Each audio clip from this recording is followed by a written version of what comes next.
Good day to all of you. So, another important question that I would like to discuss with you is, does God control everything? Does God control everything? So, I would like to say that this is another one of the deepest and frequently asked questions in life.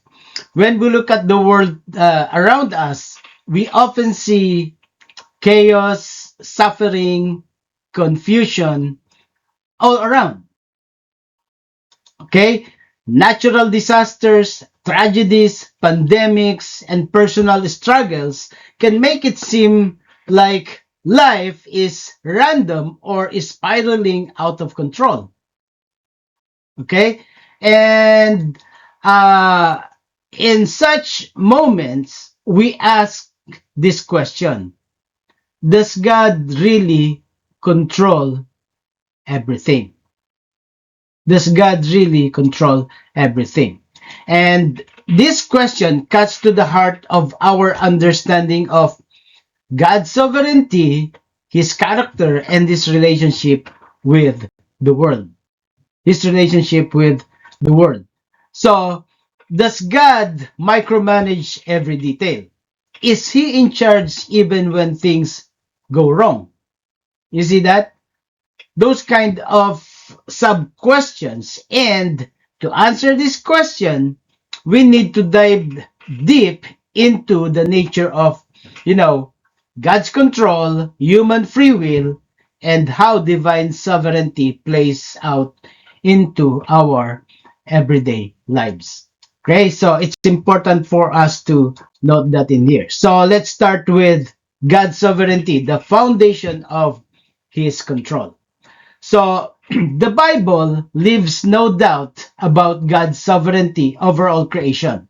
So from Genesis to Revelation, Scripture affirms that God is the creator and sustainer of all things.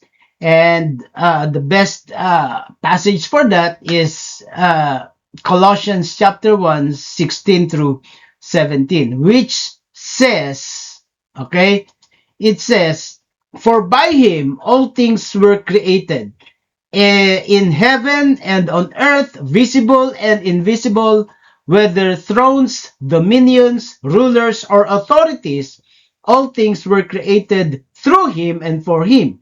And he is before all things, and in him all things hold together." Okay?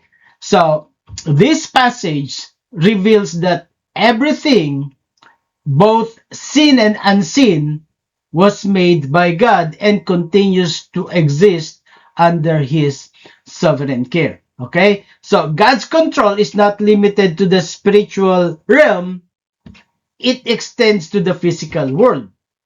It extends to governments and history itself. And nothing happens outside of his awareness and ultimate plan. Okay? So nothing happens outside of his awareness and outside his ultimate plan. So that's clear. Another verse that would tell us about his sovereignty is Psalm 115, verse 3. It declares, "Our God is in the heavens. He does all that he pleases." He does all that he pleases.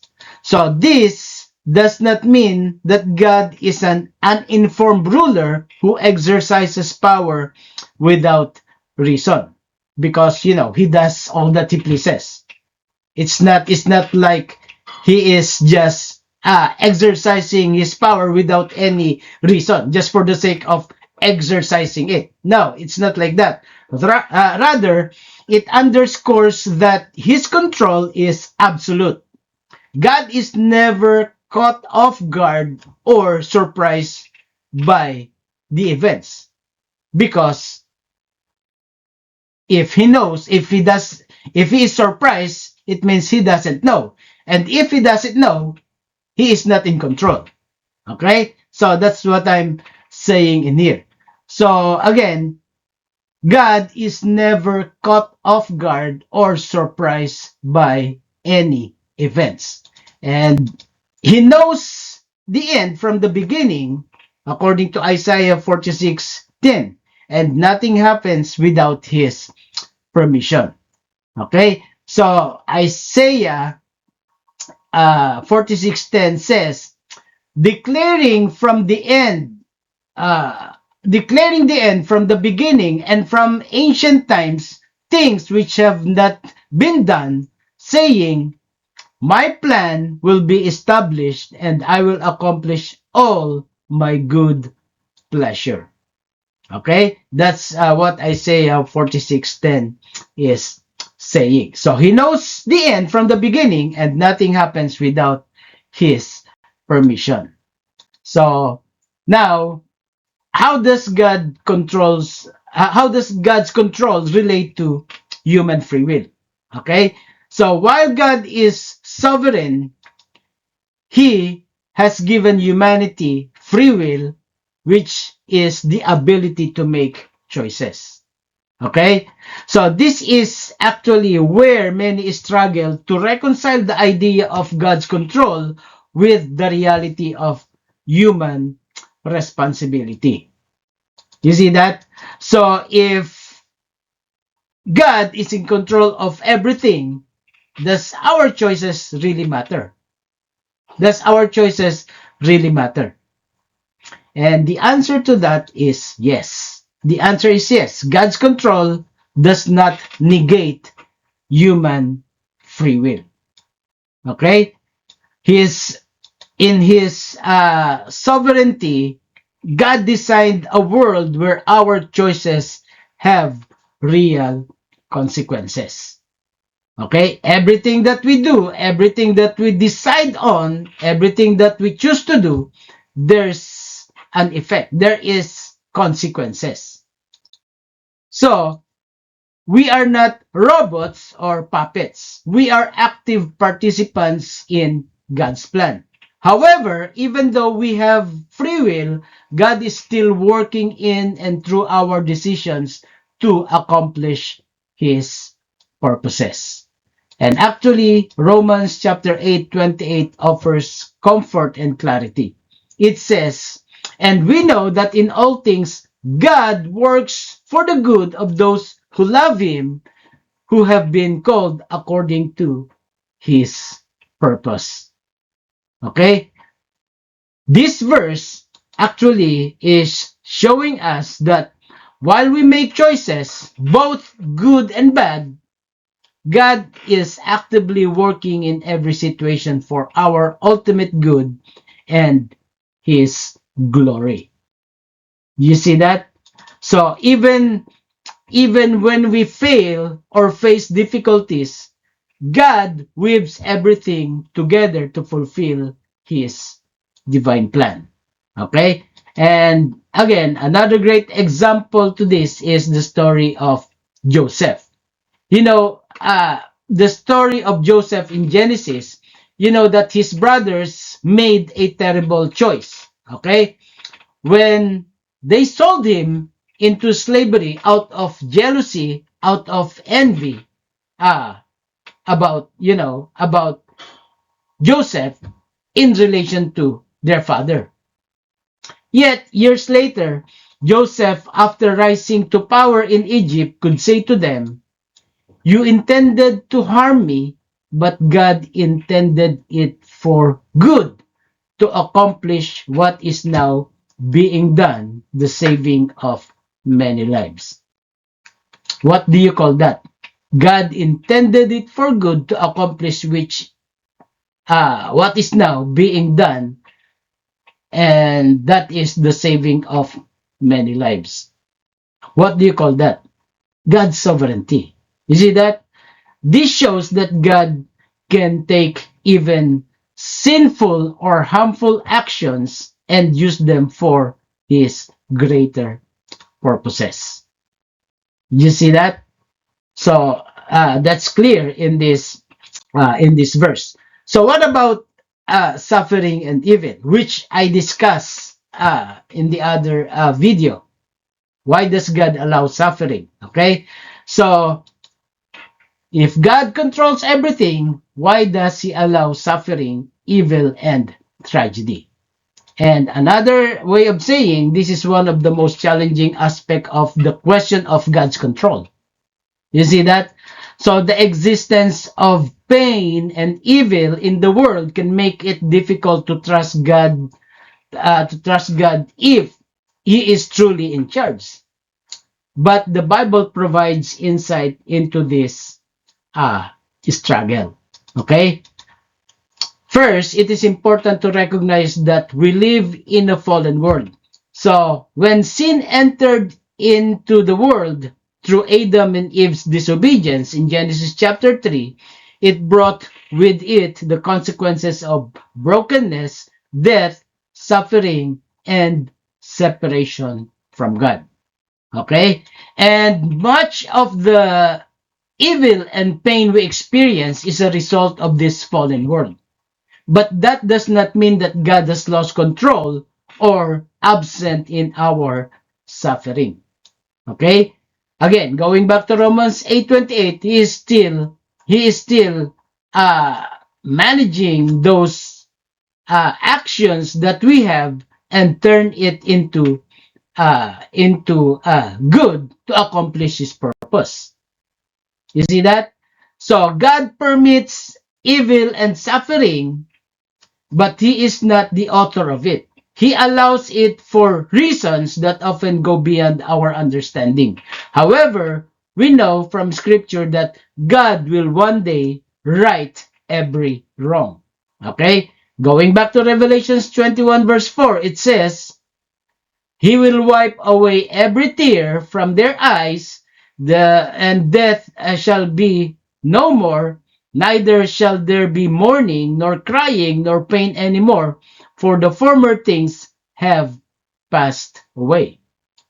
For the former thing have passed away. In the meantime, God is present in our pain. He walks with us through suffering and offers comfort and hope. And even more, He uses suffering to refine us and draw us closer to Him. Okay? So that's what God does during the time that we are under difficult situation. Okay?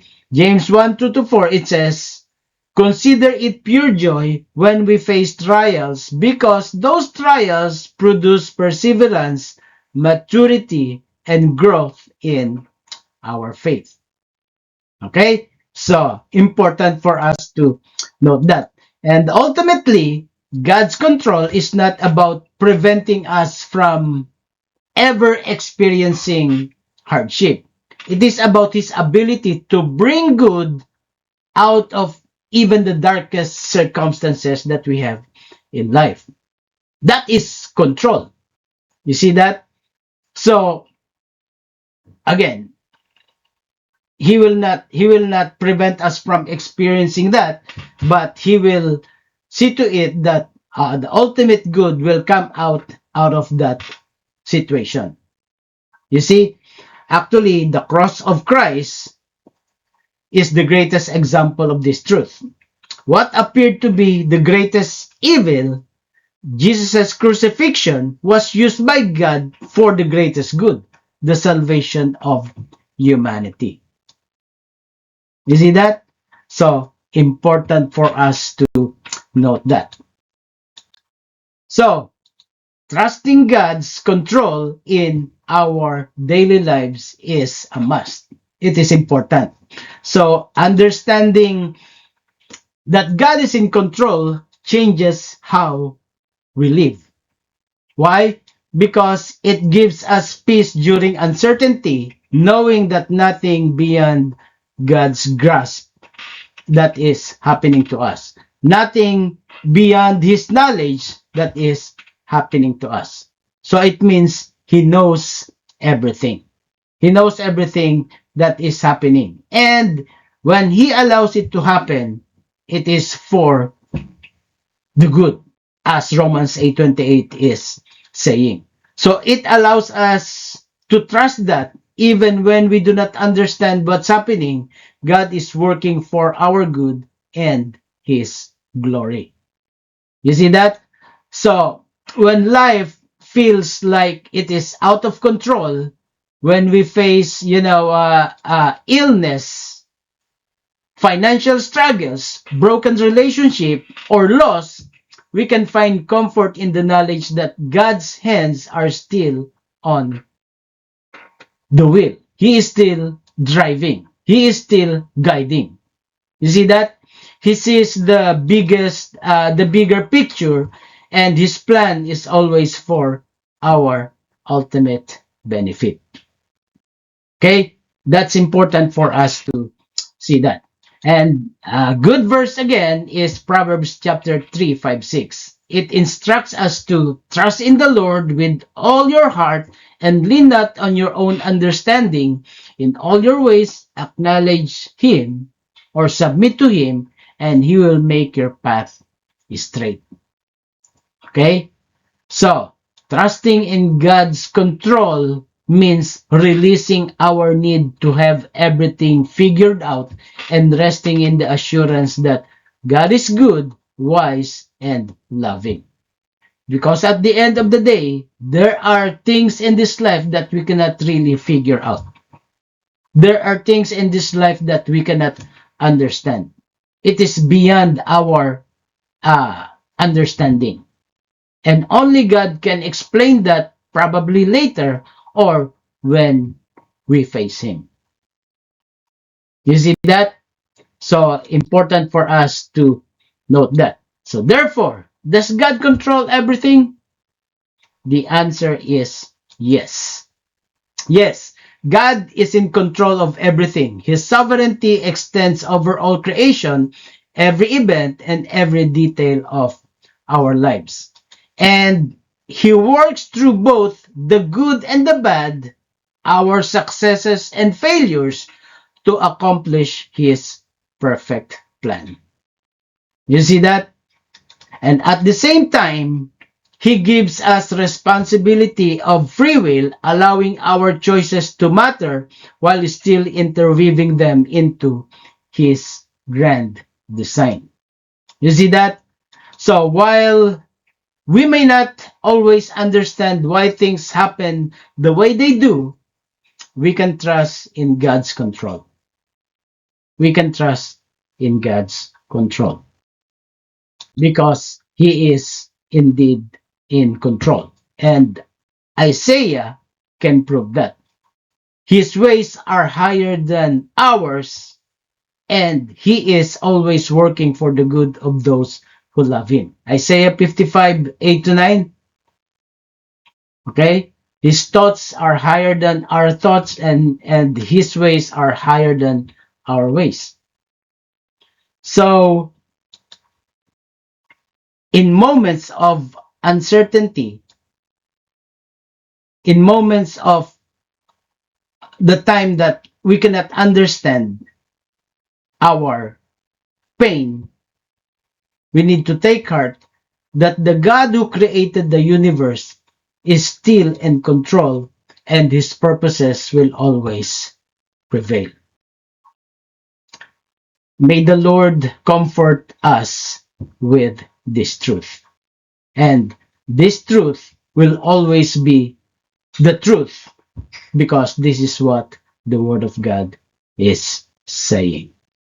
God bless you all.